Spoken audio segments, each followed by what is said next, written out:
The date was June 17th, 1963. The Supreme Court building in Washington stood silent in the summer heat. Inside, a decision had just been handed down that would echo through American history, yet most Americans that Monday morning were far more concerned with President Kennedy's trip to Germany or the latest episode of the Beverly Hillbillies. Case number 142, Abington School District versus Shmp, had just declared mandatory Bible reading in public schools unconstitutional. America without fanfare, without riots in the streets, without the apocalypse many had predicted, had just fundamentally altered its relationship with Christianity. And almost nobody noticed. But here's what makes this moment fascinating. This wasn't actually the day America stopped being a Christian nation, because America, constitutionally speaking, never was one. What died that day was something far more subtle, far more powerful than any law. A centuries-old assumption, a cultural consensus, a quiet agreement that had shaped American life since the founding. And the story of how we got to that courtroom and what happened after reveals truths about American history that will surprise you, regardless of where you stand on faith, politics, or the role of religion in public life. Let me take you back to a cold Philadelphia morning in 1787. The Constitutional Convention has just concluded. As Benjamin Franklin emerges from Independence Hall, a woman approaches him. Mrs. Powell, wife of Philadelphia's mayor, asked the question on everyone's mind. "Well, doctor, what have we got? A republic or a monarchy?" Franklin's response is famous. "A republic if you can keep it." But here's what most people don't know about that moment. The document Franklin and his colleagues had just created contained something revolutionary, something that would have been unthinkable in virtually every other Western nation. It mentioned God exactly 0 times. This wasn't an oversight. This was deliberate. Article 6 of the Constitution explicitly states that no religious test shall ever be required as a qualification to any office or public trust under the United States. Think about what this meant in 1787. In Britain, you had to be Anglican to hold office. In most European nations, religious affiliation determined your citizenship rights, your ability to own property, your legal standing. But here, in this new American experiment, a Jew, a Muslim, a Hindu, or an atheist could theoretically hold the highest office in the land. The only thing standing between them and the presidency would be the voters, not the law. The treaty with Tripoli, signed by President John Adams in 1797, made this even more explicit. Article 11 stated clearly, "The government of the United States of America is not in any sense founded on the Christian religion." Not hidden in fine print, not whispered in private correspondence. Declared openly, ratified unanimously by the Senate, and published in newspapers across the country. Adams, son of Puritans, second president of the United States, put his name to those words. And you know what the public reaction was? Barely a ripple. Because in 1797, the founders' generation understood something we've forgotten. There's a difference between a nation of Christians and a Christian nation. Here's where it gets interesting. While the Constitution kept religion out of government, American society in the early republic was intensely, pervasively religious, but not in the way you might think. This wasn't a monolith. This wasn't one unified Christian America. In the 1770s, only about 17% of Americans were formal church members. The most popular religious sentiment wasn't evangelical Christianity, but deism, the belief in a distant creator God who didn't intervene in daily affairs. Washington, Jefferson, Franklin, Madison, they spoke of providence, of nature's God, using deliberately vague language that could mean everything to everyone and nothing specific to anyone. But then something unexpected happened. Between 1790 and 1850, America experienced what historians call the Second Great Awakening. Camp meetings in Kentucky drew thousands. Circuit-riding preachers crossed the frontier. Revival swept through cities and countryside alike. By 1850, church membership had exploded to over 40%. Christianity hadn't just grown, it had transformed into something uniquely American. Democratic, emotional, competitive. Churches weren't state-sponsored institutions, but voluntary associations that had to appeal to people's hearts. American Christianity became entrepreneurial, innovative, populist. It was religion shaped by the marketplace of ideas, and it was wildly successful.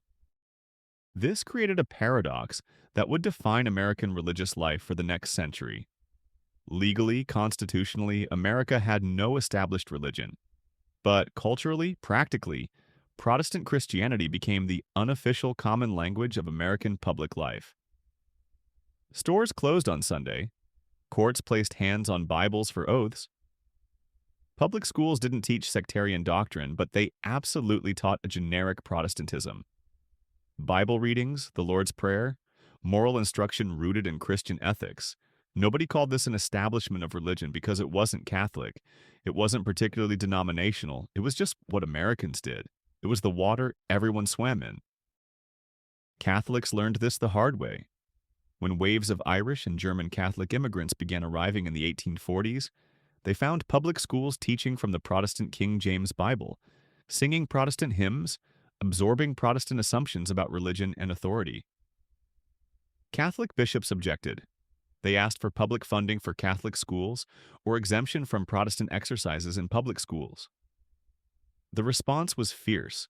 Riots erupted in Philadelphia in 1844. Churches burned, people died. The message was clear. This might not legally be a Protestant nation, but culturally, socially, it absolutely was. And if you didn't like it, you were the one with the problem. Hey, quick question before we continue. Where are you watching this from, and what time is it where you are? Drop your location and time in the comments. I'm genuinely curious about the global reach of this channel. And if you're getting value from Professor Archive, consider leaving a super thanks. It genuinely helps keep this channel running and lets me dive deep into these historical rabbit holes. Now back to our story. The 19th century compromise held for decades. America would have no legal establishment of religion, but Protestant Christianity would enjoy what scholars call cultural establishment. Ceremonial deism, civic religion, a vague but pervasive Christian flavor to public life. This worked more or less as long as American and Protestant remained roughly synonymous in the public imagination. But demographics and democracy are relentless forces. By 1900, Catholics were the largest single denomination in America. Jews were building synagogues in every major city. Immigration was bringing religious diversity that would have been unimaginable to the founders.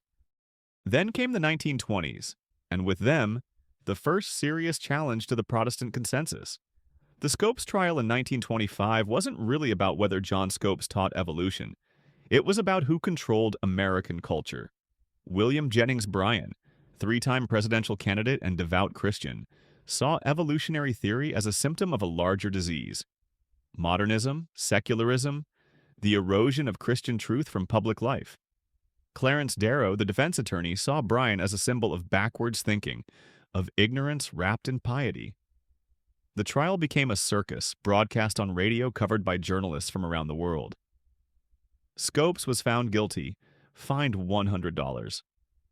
But everyone knew Bryan had lost something bigger, the cultural argument. The fundamentalists retreated from public life for a generation, nursing their wounds, building their own institutions. Meanwhile, American religious life was fracturing in ways that would have profound implications. Black churches developed theologies of liberation and dignity in response to Jim Crow. Catholic intellectuals engaged with modern philosophy and science. Jewish thinkers grappled with the Holocaust and the meaning of faith after Auschwitz. Mainline Protestantism began liberalizing, questioning traditional doctrines, engaging with biblical criticism and social gospel. The unified Christian America of the 19th century was revealing itself to have been a mirage, a Protestant hegemony mistaken for universal truth. World War II changed everything. Soldiers of all faiths served side by side. Military chaplains ministered across denominational lines. The national mood emphasized unity, common cause, shared American values. President Eisenhower captured this sentiment perfectly in 1954. Our form of government has no sense unless it is founded in a deeply felt religious faith, and I don't care what it is. Read that again. I don't care what it is. This was American civil religion at its peak. Religion as necessary civic virtue, but religion so generic, so universalized, that its specific content became almost irrelevant. This was the era when "In God We Trust" became the national motto in 1956, when "Under God" was added to the Pledge of Allegiance in 1954.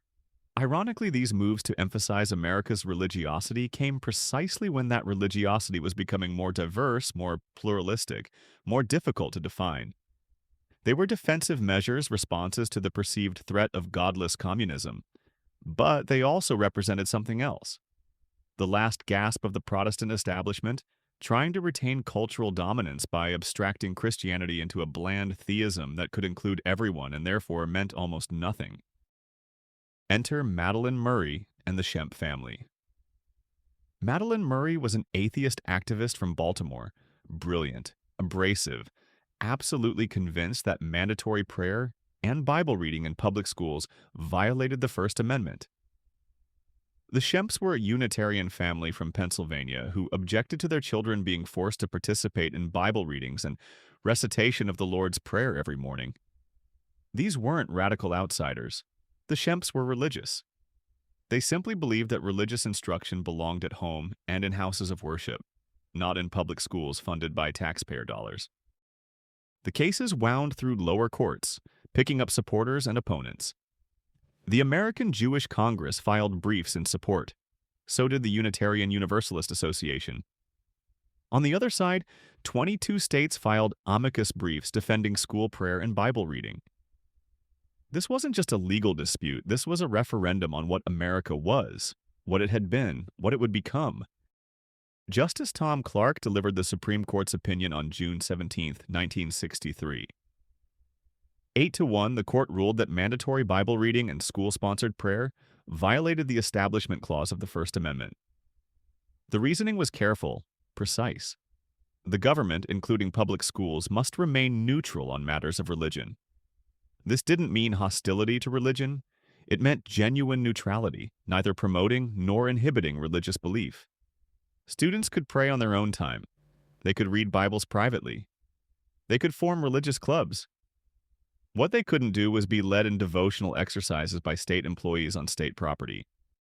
The dissent came from Justice Potter Stewart, who argued that the majority had shown not neutrality but hostility, that preventing school prayer actually preferred the rights of non-believers over believers.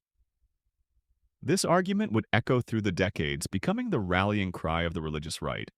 Secular humanism as the new established religion, the absence of prayer as itself a theological statement. But here's the fascinating part. Public reaction was muted. Yes, some evangelical leaders condemned the decision. Billy Graham called it a dramatic step towards secularism. But many religious leaders, including mainline Protestant denominations and Catholic bishops, either supported the ruling or expressed understanding for it. They recognized what the court had recognized. Mandatory religious exercises in diverse schools inevitably led to lowest common denominator religion that satisfied nobody and potentially indoctrinated everybody's children in somebody else's theology. The real backlash came later. It came as American culture shifted in the late 60s and 70s, as the civil rights movement challenged racial hierarchies, as the counterculture challenged sexual norms, as Vietnam challenged American exceptionalism. The conservative Christians began to see the Shmp decision not as an isolated ruling, but as the beginning of a broader cultural revolution that was pushing Christianity from the public square. This narrative had power because it contained a grain of truth. American public life was secularizing, not necessarily because Americans were becoming less religious, but because American diversity made religious consensus impossible. You can't have mandatory school prayer when your classroom includes Catholics, Protestants, Jews, Muslims, Hindus, Buddhists, and atheists. You can't privilege Christianity without marginalizing millions of citizens. The choice was between generic, watered-down religious exercises that meant little to anyone, or genuine pluralism that respected everyone's conscience. The Christian right emerged in the 1970s and 80s with a powerful myth that America had been a Christian nation, truly and legally, until activist judges stole that heritage. Jerry Falwell founded the Moral Majority in 1979, arguing that Christians needed to reclaim America for God. Pat Robertson ran for president in 1988 on a platform of restoring Christian values to government. Focus on the Family, the Traditional Values Coalition, the Christian Coalition. These organizations mobilized millions around the idea that secularism was an alien intrusion into American public life. The historical irony is overwhelming. The founders had explicitly rejected Christian nationalism. They had created a secular government by design, not by accident. The Treaty of Tripoli, the lack of religious tests, the absence of God from the Constitution, these weren't oversights but carefully considered choices. What had existed in the 19th and early 20th centuries wasn't Christian America but Protestant hegemony, the cultural dominance of one religious tradition that mistook its power for constitutional mandate. The Shmp decision didn't make America secular. It acknowledged a pluralism that had always existed but had been suppressed by Protestant cultural power. It said that in a democracy of diverse faiths and no faith, the government must not pick winners and losers in the religion market. This was actually a profoundly conservative position, returning to the founders' original intent, removing the accretions of cultural Protestantism that had built up over decades. But narratives aren't built on constitutional nuance. They're built on emotion, memory, perceived loss. For many Americans, particularly white evangelical Protestants, the removal of prayer from schools symbolized a broader displacement. They had gone from cultural majority to one voice among many. In a democratic culture, that's exactly how it should be. But it doesn't feel that way when you're the one losing status. Here's what happened after 1963 that nobody predicted. American religiosity didn't decline. By many measures, Americans remained more religious than citizens of virtually any other wealthy democracy. Church attendance stayed high. Religious belief remained robust. What changed wasn't belief, but belonging. Americans increasingly chose their religious affiliations rather than inheriting them. They mixed and matched beliefs. They moved between traditions. The religious marketplace that had always characterized American faith became even more dynamic, more individualized, more diverse. The percentage of Americans identifying as Christian has declined, yes, from over 90% in 1963 to around 63% today. But this isn't primarily because of court decisions. It's because of broader social forces, rising education levels, increased mobility, exposure to diverse ideas, generational change. The same forces that secularized Western Europe have touched America, though less dramatically because American religious institutions remained voluntary, competitive, and adaptive. Meanwhile, Christianity itself has transformed. The mainline Protestantism that dominated mid-century America has declined sharply. But evangelical Christianity has exploded, becoming more politically engaged, more culturally assertive. Pentecostalism has grown globally and in immigrant communities in America. Catholicism has shifted from an Irish and Italian church to an increasingly Latino one. American Buddhism, Hinduism, and Islam have grown from tiny minorities to significant communities. The religious landscape is unrecognizable from 1963, not because religion declined, but because it diversified. The culture wars that have dominated American politics since the 1980s are in many ways debates about the meaning of the Shmp decision and what it represented. Is America secular or religious? Is the absence of government-sponsored religion neutrality or hostility? Can a diverse democracy maintain shared values without shared theology? These aren't easy questions. They're the questions every pluralistic society must grapple with. Contemporary battles over wedding cakes for same-sex couples, over religious exemptions from anti-discrimination laws, over prayer at public meetings, these are all echoes of the same fundamental tension. In a society committed to both religious freedom and equal treatment under law, how do we balance competing rights?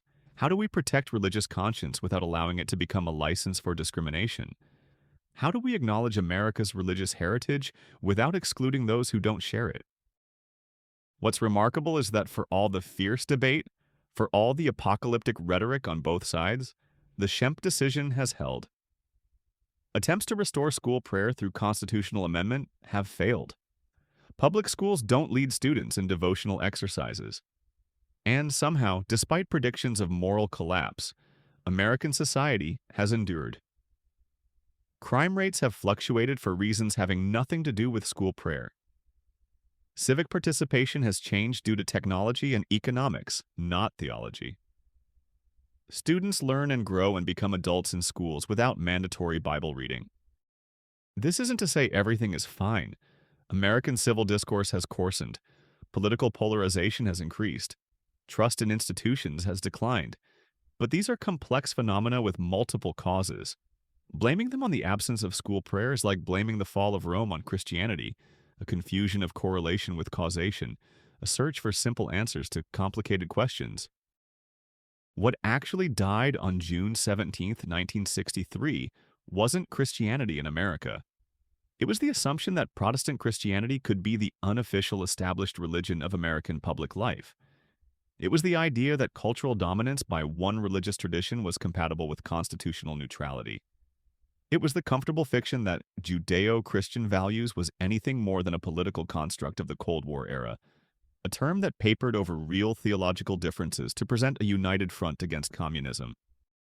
What was born, slowly and painfully, was something new. Genuine pluralism, not just tolerance of diversity, but embrace of it as foundational to American identity. The America of the founders was diverse by 18th century standards, but still overwhelmingly Protestant. The America of the 21st century includes the full spectrum of human religious expression and non-expression. And the constitutional framework created in 1787, tested in 1963, remains the only viable way to govern such diversity. Government neutrality, individual freedom, and the great experiment of trusting citizens to find their own paths to meaning. There's a question that historians love to debate. Was the Shmp decision inevitable? Could Protestant hegemony have continued in some form? I'd argue no. Once America committed to democracy, to equality under law, to immigration that brought religious diversity, the cultural establishment of any religion became untenable. The only question was timing. It could have been in 1943 or 1983 instead of 1963. But it was coming. Diversity and democracy are powerful solvents. They dissolve assumptions, challenge hierarchies, force reconsideration of what seemed natural and permanent. The story of religion in America since 1963 is not one of decline, but of transformation. Christianity hasn't disappeared. It's adapted, evolved, fractured into countless expressions. New religious movements have emerged, ancient traditions have found new homes. Secularism has grown, not as hostility to religion, but as an alternative worldview, equally American, equally valid in the marketplace of ideas. This is messy, chaotic, sometimes contentious. It's also beautiful in its way, a grand experiment in human freedom and dignity. So why didn't anyone notice when America stopped being a Christian nation? Because it happened gradually. Because it had never been one legally. Because the change was less dramatic than the mythology suggests. Life went on. People went to work. Children went to school. Churches adapted or didn't. New religious communities formed. Individuals found meaning in faith or philosophy or simple human connection. The apocalypse didn't come. The barbarians didn't storm the gates. America continued, different than before, familiar in fundamental ways. The real story of the Shmp decision is about the difference between cultural comfort and constitutional principle. Protestant Americans had grown accustomed to seeing their religion reflected in public life, to having their holy book read in public schools, to having their prayers shape civic ceremonies. This wasn't malicious, it was simply the way things had always been. But the way things have always been isn't a constitutional argument. It's not a reason to exclude or marginalize those who believe differently. Justice Clark's opinion in Shmp made this point beautifully. It is no defense to urge that the religious practices here may be relatively minor encroachments on the First Amendment. The breach of neutrality that is today a trickling stream may all too soon become a raging torrent. He understood that principles matter precisely because they protect minorities, because they constrain majorities, because they prevent the tyranny that democracies can inflict when temporary coalitions mistake their current power for permanent right. 60 years later, we're still arguing about these principles. We're still debating the proper relationship between religion and government. We're still trying to balance religious freedom with civil rights, tradition with pluralism, the past with the future. This is healthy. This is democracy working. These aren't questions with simple answers. They require ongoing negotiation, compromise, mutual understanding. What's not healthy is the myth that America was once uniformly Christian and has fallen from that grace. This myth breeds resentment, nostalgia for a past that never existed, and hostility toward the diversity that has always been part of the American story. It turns neighbors into enemies, fellow citizens into threats. It makes pluralism seem like loss rather than gain. The real American tradition isn't Christian nationalism. It's something more radical, more beautiful, more difficult. The idea that we can live together without agreeing about ultimate things, that we can build a common civic life while maintaining diverse private beliefs, that government can treat all citizens equally without endorsing any citizen's theology. This was revolutionary in 1787. It remains radical today. And it's worth defending, whether you're Christian or Muslim or Jewish or Hindu or Buddhist or atheist or anything else. Because here's the secret. Genuine religious freedom protects everybody. It protects Christians from being forced to fund other religions through their taxes. It protects minorities from majoritarian tyranny. It protects the non-religious from being compelled into religious observance. It protects everyone's conscience by making belief a matter of individual choice, not government coercion. This is a gift, not a burden. This is freedom, not oppression. On June 17, 1963, the Supreme Court didn't steal America's Christian heritage. It clarified the bargain the founders had made, that America would be a nation where religion thrived not because of government support, but despite government neutrality, where faith was stronger for being voluntary, where diversity of belief was a feature, not a bug, of the American experiment. And most Americans that day went about their lives, unaware that history had been made because the change was subtle, the principle was sound, and the sky didn't fall. America stopped being a Christian nation, if it ever was one, long before 1963 and long after it. The question was always poorly framed. America is a nation of Christians and Jews and Muslims and Hindus and Buddhists and atheists, and every other expression of the human search for meaning. It's a nation where Christianity has been immensely influential culturally, while never being established legally. It's a nation where the absence of an official religion has allowed religion to flourish in ways unimaginable in places with state churches. This paradox, this tension, this ongoing negotiation between the sacred and the secular is quintessentially American.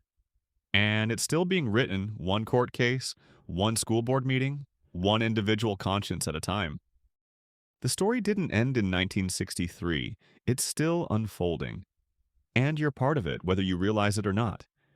Every time you exercise your freedom of conscience, every time you respect someone else's different beliefs, every time you engage in public life as a citizen equal to all others regardless of religion, you're participating in the grand American experiment. It's messy, complicated, sometimes frustrating. But it beats the alternative, a world where government dictates belief, where one religion dominates by law, where diversity of thought is suppressed in the name of unity. We tried that in human history. It didn't work out well.